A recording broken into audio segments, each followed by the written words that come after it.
నమస్తే, welcome to voice monkeys media. నేను మీ KV. Salman Khan పై sketch Lawrence gang reveal చేసింది. అసలు ఏంటా sketch? Bollywood star hero Salman Khan ను లారెన్స్ గ్యాంగ్ టార్గెట్ చేసిన విషయం మనందరికీ తెలిసిందే. బాబా సిద్దికి మరణం తర్వాత సల్మాన్ ఖాన్ భయం గుప్పెట్లో బతకాల్సిన పరిస్థితి ఏర్పడింది. కనీసం ఇంటి నుంచి బయటికి రావాలన్నా సరే సల్మాన్ ఖాన్ భయపడిపోతున్నట్టు ఓ సమాచారం అయితే అందుతోంది. అయితే అతని సినిమాల షూటింగ్ కు కూడా స్వేచ్ఛగా హాజరు కాలేకపోతున్నారు ఈ స్టార్ హీరో. ఇక సల్మాన్ ఖాన్ తన బాంద్రా ఇంటి బయట కాల్పులు జరిపి సరిగ్గా ఏడాది తర్వాత మరోసారి సల్మాన్ ఖాన్ కు హత్య బెదిరింపులు కూడా వచ్చాయి. ఈసారి వర్లీలోని ముంబై ట్రాన్స్పోర్ట్ ఆఫీస్ కు చెందిన వాట్సాప్ నెంబర్ కు ఈ బెదిరింపులు వచ్చాయి. అతని ఇంట్లోకి వెళ్లి చంపేస్తామని, అతని కారులో బాంబులతో లేపేస్తామని వార్నింగ్ ఇచ్చారు. దీంతో వర్లీ పోలీస్ స్టేషన్లో గుర్తు తెలియని వ్యక్తిపై కేసు కూడా నమోదు చేశారు పోలీసులు. అసలు ఎక్కడి నుంచి ఈ బెదిరింపులు వచ్చాయి అనే దానిపైన ఆరా తీస్తున్నారు. ఇక ఈ బెదిరింపుల అనంతరం 59 ఏళ్ల సల్మాన్ ఖాన్ ఇంటి బయట భద్రతను కట్టుదిట్టం చేశారు.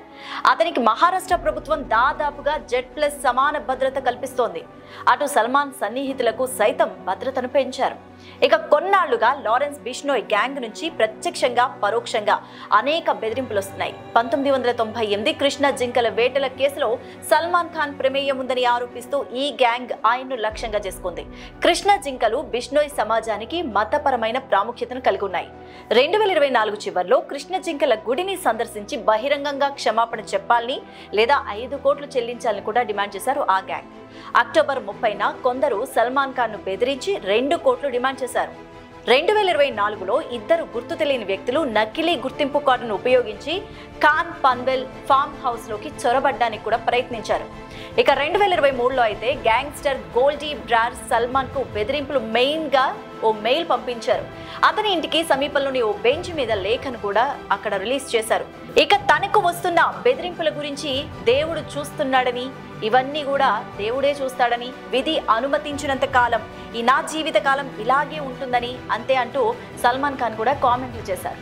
అసలు సల్మాన్ ఖాన్ పైన లారెన్స్ బిష్నోయ్ గ్యాంగ్ ఎందుకు అంత టార్గెట్ చేసింది? అసలు వాళ్ళు చేసుకున్న ప్లాన్ ఏంటి, స్కెచ్ ఏంటి? మరి లారెన్స్ గ్యాంగ్ ఒక స్కెచ్ ని కూడా రివీల్ చేసినట్టు వార్త అయితే హల్చల్ చేస్తోంది. మరి దీని గురించి మీ అభిప్రాయం ఏంటి అనేది కామెంట్ సెక్షన్ లో కామెంట్ చేయండి. స్టోరీని లైక్ చేసి షేర్ చేయండి. మరిన్ని ఇంట్రెస్టింగ్ అప్డేట్స్ కోసం మా ఛానల్ ని సబ్స్క్రైబ్ చేయండి.